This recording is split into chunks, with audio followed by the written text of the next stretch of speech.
Hello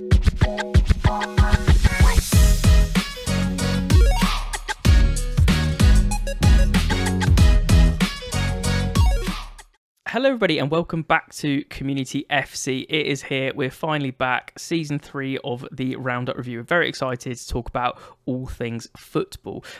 So as always, I'm going to be introducing my co-host, constant co-host, I should say, Rich, for this Roundup review. How are you, mate? Yeah, very well. Thanks, Aidan. Thanks for having me back for the inaugural episode of Season 3. I'm so excited. Football is back. We've been watching a ton. We can't wait to talk about it. It's going to be a lot of fun. And we're probably going to be talking about most of the games this week. We're going to try and have some topics to talk about, but obviously as it's been the first week, we're going to be going through most of the matches. But we think there's enough talking points this week, definitely to get us going. And as you can see from the title of this video, the main topic that I want to talk about this week is overreacting or overreaction, because that's exactly what football fans do. We get ourselves hyped up from pre-season, we forget about all the worries. Pre-season gets us hyped, we're excited to get behind our team again, and then if you are myself or Richard, you get brought back down to earth with a swift arm. So let's kick on with the episode. I'm sure we're going to touch on those points. We have to, it's one of them. So the first game I want to talk about, which people might not have the biggest overreaction to, but I've seen a few and it's an interesting one, is Arsenal Palace. So obviously 2-0 to Arsenal, first game of the season, Friday night, dominant performance by Arsenal and lots of their players look very good. However, I did see two overreactions that I kind of want to see. One of them was Gabriel Jesus. People were like, scored so many in pre-season, is he going to, live up to the hype? Should I sell him on FPL? All this kind of stuff. He looked incredible all game. He looked so sharp. He looked really up for it. He just didn't get a goal. A striker's not going to get a goal every single match. So I think people need to calm down a little bit. We're going to touch on strikers later on. But another one that I'll quickly want to touch on as well, I'll let you touch on, sorry, I think is because you had him in your FPL team. So I think you know who to talk about here. Yeah, Zinchenko. And the belief that he is the second coming of Jesus Christ. Listen, he had a great game. Mm-hmm. There's no denying it. I think instant impact for the Arsenal team. Historically, I think over the last few years, their fullbacks haven't been phenomenal. Yeah. So it's a really low bar, if you ask me. I mean, this is a team that continually play Cedric, who couldn't get into Southampton. Into that starting 11. So I think it's a very low bar. I think he did a great job. Look, he was at City for a reason. He's a quality player. Mm-hmm. I don't think it's any surprise. And it's the same with Jesus as well. A quality player. I don't think it's any surprise. And actually, I'm glad that he was playing at a fullback position and not in the centre of the park, mm-hmm. like we thought he might be. So fantastic, but I wouldn't get too carried away just yet. Absolutely, yeah, and exactly. He can play kind of three different positions, and that's what makes him so exciting. But it seems like Kieran Tierney's going to be out for a little bit and playing kind of subpar roles. So down that left hand side and whipping in that, he looks like he's definitely going to be involved and potential to pick up. But I do think, Arsenal need to calm down, and people saying they're going to win the league and all this kind of, it's a bit early yet. Let's just pull those expectations back. Actually, I do have one more that I wanted to touch on. We could talk about Saka and Martinelli and everything, keeping their form, but that's not the more important one. The one that I'm actually most interested to talk about really quickly is Saliba. Obviously he got loaned out last time. Arsenal bought him, supposed to be this absolute monster. I mean, the size of him on the pitch, you can see him look so big compared to the other players. It's hilarious. But he never really did it, and then he got sent out on loan and then won Young Player of the Year in League One, and it's one of them where he's come back and it's like, if he can nail a place down, I think it's going to be a really sneaky one under the radar, but he's actually could have a massive part to play in Arsenal's success if they manage to get top four. But people might just not have done that, so that could be an overreaction as well. But I think if they can keep him fit and if they keep that centre back partnership, who knows, right? So we're going to try to pace is the key today, move through them quite quick. So let's kick on to what some people probably would have thought was game of the weekend. So I'll let you kick off on this one. We're going to talk about Fulham Liverpool. Well, I would like to point out the overreaction here of Mitrovic. Mm-hmm. He has never performed in the Premier League, and this is what, the third crack at it. Mm-hmm. But whenever he goes to the Championship, he is like Golden Boot standard. Some people getting carried away thinking this is his time to shine. I would maybe just hold off a little bit and see if that form lasts more than a week. Yeah. No, don't take anything away from Fulham. I think they played phenomenal. I think that they were every bit the Premier League team that we would expect of them to be. They gave Liverpool a run for their money. On the same thing, I would say to everyone who isn't a Liverpool fan not to get too excited about Liverpool drawing the opening game. Yeah. Because they are real quality. And I just think if we look at Darwin, I think he tried 2 back heels in 2 minutes. Mm-hmm. If maybe he was a little bit more clinical instead of going for back heels, I think we could have been more goals. You'd like. It's always easy to say when these things don't pull off that you should be trying to score in a more conventional manner. But obviously he got his goal at the second time of asking. And again, Diaz looks strong as well. Mm-hmm. Looks like he's continued his vein of form from the end of last season. Yeah, I think I don't know if that Nunes one even counted because obviously it had the last touch of the defender. So I don't know if that went down as an own goal or not. I didn't actually check that, but that's hilarious if it isn't with the 2 backheel tries. But yeah, I think Mitrovic is an interesting one. I got slightly carried away when it happened, I have to admit, because he scored 2 and he also did absolutely ruin Van Dijk and Matip and everyone else. That he literally was like bullying people off that pitch. But again, how many times have we seen it? Arsenal last season against Brentford, you don't want to be playing a newly promoted club on the first weekend of the Prem. You never do. You just don't know what's going to happen. It can be a wild card for anyone. But yeah, it's good to see. He's got 2 goals. Can he keep up? I don't know. He's had a lot of chances before, so part of me absolutely hopes he does because he can finally prove to himself more than anyone that he can do it.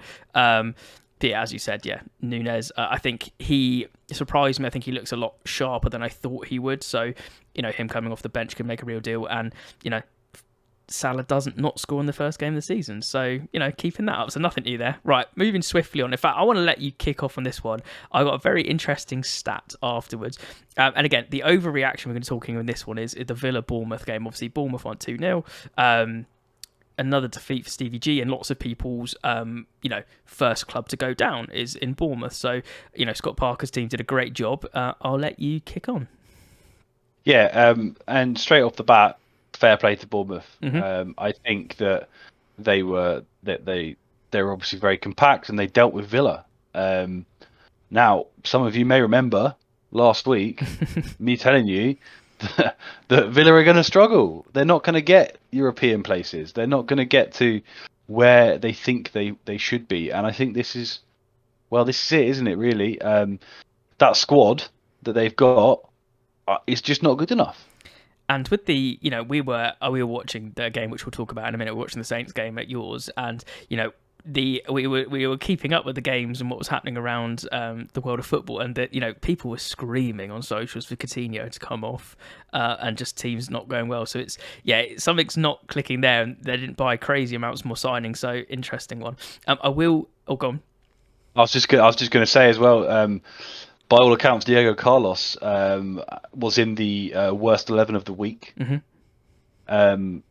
For an awful display at centre half for his debut. So, and I just the stat I wanted to bring up because I heard this earlier. I haven't fact checked it, so I could absolutely have egg on my face, but I'm pretty sure it is correct. So, do we remember Mr. Gary Neville having a spell as manager, which didn't go particularly well for him in Spain? Yeah. So, what if I was to tell you that technically they've both played 35 games and Gary Neville had 2 more draws under his belt than currently Steven Gerrard's record at Aston Villa? And that was considered, if I'm not wrong, one of the worst managerial positions that's been taken on. What? Because I believe... Are you talking wins as well? Yeah, I think it's 10 games each, and then Neville's team drew, I think, once or twice more, so they had like 1 or 2 more points. Oh, that's crazy. Food for thought. But it does not surprise me. The Premier League is a completely different kettle of fish to the Scottish League. Like, let's be honest, I could go into Celtic and win the league. There's such a big difference. It's like being the Bayern Munich manager. You're going to win the league. Yeah, I just thought that was an interesting regardless. one. So, I mean, it's from quite a credible source on a very well known podcast. I won't say what it is, but yeah, I heard it today and was just like, if that's true, that is mental. And I'm sure that would be picked up if the streak was continuing. I don't think it will. I think they'll probably bounce back and they're going to get a few wins, but they're just, as we said, not going European, but I think they'll do fairly well still. But again, overreactions that people like to have. The next one, is one. Okay, I'm going to hold my hand up for a second. I know I said this whole episode is going to be about overreacting and telling people off. I'm going to be a hypocrite once in this episode, I think. That could happen more. But I'm going to be a hypocrite for this episode. I'm going to talk about the City West Ham game. So, obviously, 2-0 to City. Erling Haaland scoring. What a surprise. The machine he is. Also, side note, if you picked Harry Kane in your team this week, lol. I know that's an overreaction as well, because obviously everyone's going to be transferring out. Harry Kane will score goals. We'll talk about that in a minute on the next game, I'm sure. But yeah, Haaland, the scoring machine, and City adapting their play style to constantly look for him, whether that's KDB behind, whether that's Grealish on the wing, whether it was Foden on the wing, whoever it was, he's just going to be fed and he's just going to do what he does and he's going to score goals. So my overreaction, before I hand it over to you for any more comments, is, has Manchester City won the Premier League this season? Yes. Anyway, hand over. I will go as far as overreacting and telling you right now that Haaland will get the Golden Boot. Oh, I saw someone else say this on a few things this weekend, and I was like, that's bold, because I do think there could be other people. But do you know what? I'd say he's absolutely within the shout. That man, I don't think we've seen his like in the Premier League yet. He is a machine. He is, like, the runs he was making was just outrageous. And it's the acceleration that catches people off of being so tall. Like, when he gets past and to get taken down for the pen and stuff, he just accelerates and you're just done. And it's either a pen and it's like he's just a monster. There's nothing else we can say. He's what Andy Carroll wishes he was. Absolutely. I think he's what anyone wishes they were striker-wise at the moment. Secretly Darwin Núñez might have a little locket round his neck with a picture of Haaland in it. You just don't know. Well, you heard it here first. Community FC breaking news. Other than that, listen, you're right. You're bang on. It's City's title to lose again this season. I think even if Bernardo Silva leaves for Barcelona, which looks likely. Yep. However, that's possible. I don't know. Because Barcelona have got some pictures of someone in the UEFA and FIFA. Taxman office, everyone, yeah. Taxman, yeah, exactly. So there's something dodgy going on there. But hey, what part of life isn't full of dodgy people at this point? But yeah, I think West Ham were a little bit slow, not really at the races. Scamacca, I think, obviously give him a little bit of time to bed in. Yeah, he only came on as for a little spell. Yeah, exactly.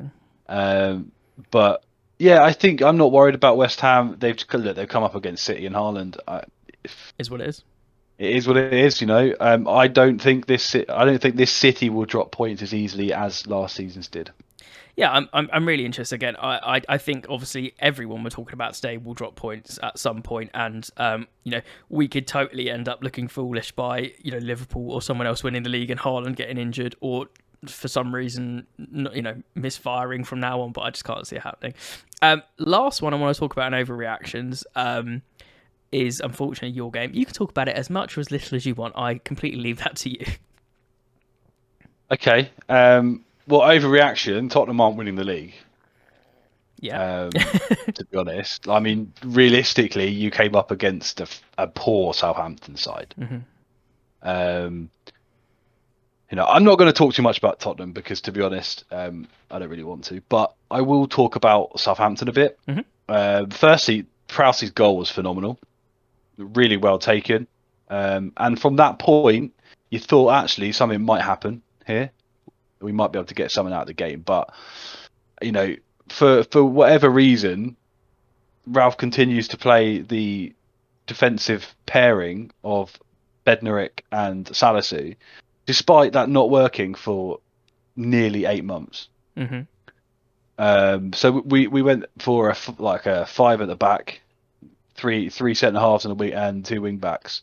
Again, Gineppo at left back is not. It's not a great place for him. And Valerie stepping in as a third centre half. It was always going to be a long day for Southampton. And I think that, yeah, we've signed some really cracking like young prospects, but the fact we don't have any experience, especially at the back, is huge. Yeah. To be honest, and I think, a shout out to Bazunu, because I think it might have been 7 or 8. Yeah. If he wasn't in between the sticks, he pulled out some great saves. And also, I'm grateful that Son and Kane weren't at the races either. Yeah, I mean, that's totally an overreaction that people have had as well. That Son only getting 1 assist and Kane not scoring. When they've scored 4 goals, but Kane will score. People again, FPL talking about switching with Haaland. They're both going to get goals in different games. It's going to be one of them. I think for you, and I'm sure you're fine with me saying this, like. I just think it was like quite a lot of Tottenham's goals were just sloppy play and sloppy defending. Like there was some individual brilliance at times. That was some scrappy. That own goal was potentially the worst own goal I've ever seen in my life. Just clear it. Just stick your right boot through it. Mick McCarthy. Instead,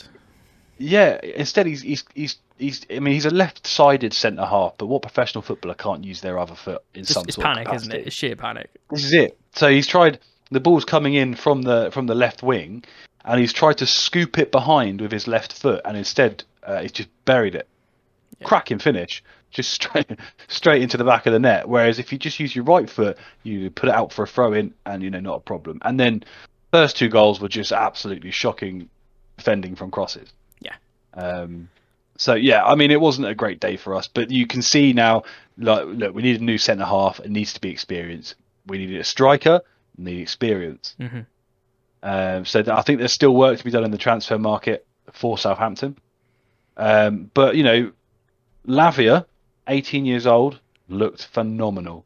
And if I'm right, I believe he had the highest passing accuracy in the whole of the league last weekend at about 96%. For an 18-year-old, that's phenomenal. Taking some positives. Well, unless you've got anything else, we'll move on.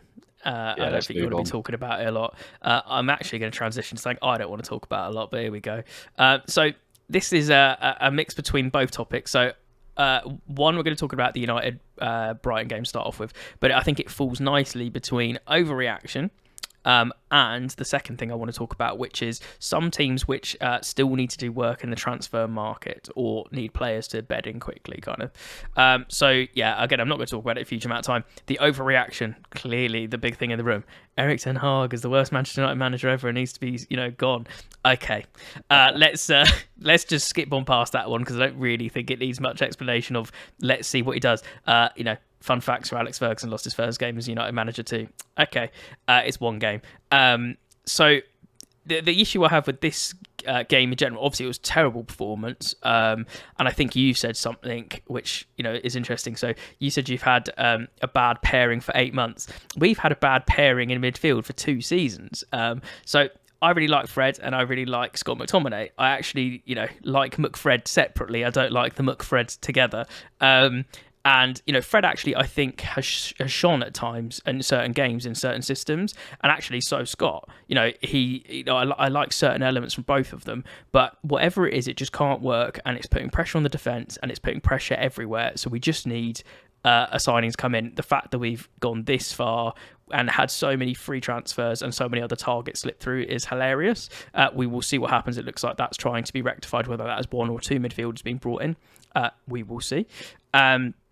So that's players coming. Obviously, we need a striker still as well. And also, just like, it is a bit weird that we played a different kind of formation than we have done in pre-season. Like, obviously, it was still kind of 4-3-3-ish, but it was Eriksen up top with Bruno and him basically playing the false 9 and switching. And the first 15 minutes, you could see Ten Hag ball. You could see the fluidity and everyone changing positions, and it looked quite good. And then it all just obviously went incredibly wrong. And I think, there was some punishment being given out for Ronnie not starting because if Anthony Martial obviously got injured and was banging in pre-season, he was a like-for-like replacement with Ronaldo up top. Ronaldo leaving halfway through the game, that's still all upset. There's issues at the club, clearly.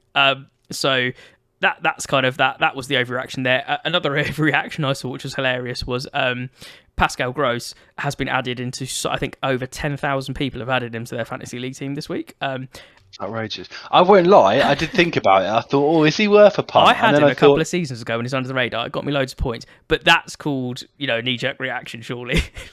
Yeah, this is the thing. I mean, I think if you've got a little bit of cash, you don't want to spend a lot of money, and you've got a hole to fill. Pascal Gross will fill that hole. Yeah, I just don't see the knee jerk of people going out. He's probably not going to score the next game. Let's be honest. Like Brighton are going to do incredibly well. I'm not taking anything away from Brighton, and sorry, I should say that. Played great. Danny Welbeck looking absolutely prime, and tearing our defence apart and looking great. Brighton did a great job. Graham Potter did a good job. Not taking anything away from Brighton. We were not good. So that's kind of it, for signings and overreactions. I was going to talk about this at the end, but I think it's probably quite a nice time to quickly talk about it now, as we're on the subject of United. So another random one to throw in there is obviously we have, it's been bounded around, and absolutely we'll use the word. We have a parasite at Manchester United, and that comes in the form of the Glazer family that own us. I think I don't need to go too much into detail. We know what's happening there, but interestingly, that we are supposedly having a hashtag empty Old Trafford on the Liverpool game on the 22nd of August. It seems that people will be not going to the stadium and protesting outside. That's going to be an interesting one. Obviously, last time we had some of the protests, we stopped the game by having the coaches rerouted and stopped, and all sorts of stuff happened. But I am completely up for the protesting against the Glazers. They need to go out. On that, today we had some more kind of breaking news where we had former Manchester United director Michael Knighton, who's planning to purchase Manchester United. Now, there's two parts to this story, and I will caveat the first part because obviously if you're not a United fan, you probably won't know this story. I wasn't even born when this story happened. I've done some research, I've heard the stories. So this was 89 that he tried to buy the club before. He came out in a full kit, was doing kiki uppies on the pitch, was scoring goals in front of the Stretford end, and a few days later it turns out he doesn't actually have enough to buy Manchester United. So let's take all these reports with a pinch of salt. I think he's got the right intentions, but we've even got Carlisle fans who I think he bought after, which there's horror stories that happen there. The only thing which is potentially good on this is there's going to be more traction to the Glazers selling the club, and it also looks like Sir Jim Ratcliffe, who was obviously involved potentially in a Chelsea takeover that didn't happen, is a boyhood United fan, seems to be splashing the cash as he's getting a little bit older, the richest man in England or Britain, I think it actually probably is.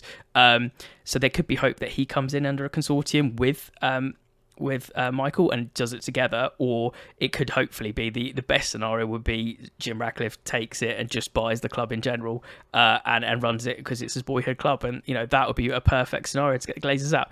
Doesn't mean the Glazers are going to sell. This is all just noise at this point. We will see, but I just thought it was two little interesting stories to carry on. So back to teams that I think could do with transfers or get obvious that. So I'll let you kick off on this one as well. So we've got Chelsea Everton, which was obviously 1-0 to Chelsea. Yeah, I think we thought that scoreline might be a little bit heavier. Yeah, I agree. I think Everton played well, but I think what we saw more was a really slow Chelsea. Mm-hmm. I don't think they came out of the blocks at all in that game. And I think, to be honest, they really, really need a striker. Mm-hmm. Obviously, Werner's now left, Yep. gone to Leipzig. Lukaku obviously left over the summer. They've got Brozier. Mm-hmm. We know how I feel about Brozier. Yeah. He's so hot and cold. He's not going to be Chelsea's answer this season. No. I think that Chelsea are good there. So there's word on the street that they're looking at Aubameyang. Yeah. And I think if that happens, I would not be surprised at all if Brozier left. Yeah, I could see that. And I'd be honest with you, I'd put money on him going to Southampton and Southampton breaking their transfer record to sign him. And would you be happy with that, would be my question. Yes and no, hot and cold. Yes and no. This is the thing. What Brozier turns up? Brozier the first half of the season last season, absolutely. I'd snap your hand off for that. Yeah. Brozier from the second half, not a chance. But there was a lot of stuff going on last season, in regards to the Chelsea and Abramovich saga. Mm-hmm. A lot up in the air. I think he possibly got his head turned a little bit. And I think, we didn't see Brozier at his best. If we signed him and he tried and he played at his best, I think, I'd be happy to have him there. Yeah. But yeah, I think Chelsea are in dire need. Of some signings, to be honest, because it seems like all they've done and all they've been linked to is defenders. Yeah, and two things. Speaking of defenders, I didn't think Koulibaly had a particularly brilliant game. I think he looked a bit clumsy at times, and that's going to take a while for him to embed into the Prem. It's always been the one, could he do it? We talked about it last week. Again, not judging him on 1 week's performance, but looks slow and sluggish. You were saying about their attack toothless is the way I would describe Chelsea on that game. They did not have any kind of real attacking threat, and I think I put in the group chat that, and it has happened all of last season as well. It was a classic Chelsea win, and by that I mean it was a Jorginho pen, because how many times have we seen that? It rescues them. Great for them. They keep points up. That's the way you get it done. So they still got the job done. We didn't. Neither our team got 3 points this weekend, but it's must be frustrating for them. Everton surprised me a little bit slightly because they did look like a pretty dogged performance of gritting their teeth and getting involved. Obviously, they've signed another defender this week in Cody, who I think I actually really rate. So Cody and Tarkovsky actually could be a pretty decent centre force at the back. Maybe a little bit slow, but still pretty solid. I think Everton are actually going to struggle exactly the same way that Chelsea are, because obviously Dominic Calvert-Lewin's injured again, and Salvador Charlison, they're losing stuff up top. So it'd be an interesting one. And obviously, it's just one of them. Like, it's both of them need to get points. I think they're still going to finish where I think they're going to finish. It's hard to tell, but transfers will tell. Anything else to add to that before we move into the last one? I just want to say, I think that was it me or did Kante get into the box loads in that game? I think he was playing in a bit more of an advanced role because the amount of runs he made into that box. But you don't know whether that's just because there was such a lack of everything else that he's just trying anything. This is the thing, and I don't think Sterling had a terrible debut either. I think he played well. Again, he's not an out-and-out striker. Yeah. You'd play him off the wing, I think, to make the most out of Sterling. So, and with Everton, like you say, I think they're going to be a little bit toothless up front. I think Gordon had a good game. Yeah, but he's not Dominic Calvert-Lewin. Exactly right. Yeah. So we'll move on to the last one that I really want to talk about. Obviously, we can talk anything else, but the last one that I really had down in terms of signings, again, on desperately in need, I think in an interesting spin, I think is the Leicester-Brentford game. So obviously 2-2, Leicester 2 up, and then Brentford pulling it back. The reason I wanted to bring this one up in terms of transfers was because we talked about it last time, so we don't have to repeat too much. But for me, Maddison was the best player on the pitch, and that's the player that is most likely to leave straight away. And then they're sent it back for Fona, and then potentially some more. So it was just an interesting one. If they're not managing to beat Brentford and hold on to a 2-0 win, obviously that, early start in the season, it could be one of them. But if your best players are the ones potentially on the way out, I think you could be in real trouble. Yeah, I mean, let's talk. Fofana, linked with Chelsea, listen, Fofana, he's going to be straight into Brendan Rodgers, and you can tell him, I want to go. Mm-hmm. Because why would you not want to go to Chelsea? Leicester are a sinking ship at the moment. Record-breaking money, all sorts, yeah. Yeah, well, yeah, exactly. Do I think he's worth that money? Absolutely not. But, Leicester set the price, what he's worth to them, Tielemans, I think he could go. Mm-hmm. He's got, a year left in his contract? I don't think he'll sign another one. So if I'm Leicester, maybe I'm going to try and get 30 or 40 million for him now. Yeah. And replace him, because you're not going to get anything for him next summer. And Maddison, if I'm Maddison, am I going to leave Leicester? Probably. Yeah. Let's be honest. He's never been, particularly loved by the fans at Leicester. He's had his fair share of criticism, especially about his professionalism sometimes. Yeah. Does that? He's only been there a couple of years as well. It's not exactly like he owes the club a lot. And if it's Newcastle knocking, with them probably only going to go up and up, and you're going to be a first week out player for them, what do you think? Yeah, and then it's only 3 weeks before Vardy gets injured for 6 months. So I mean, who knows? I mean, he got an assist, but and then with all of that, they only made one substitution. Yeah, very strange. The entire game. They've got the likes of Kalichi Iheanacho on the bench, which I think is an absolute waste, because I think he's a talent. Mm-hmm.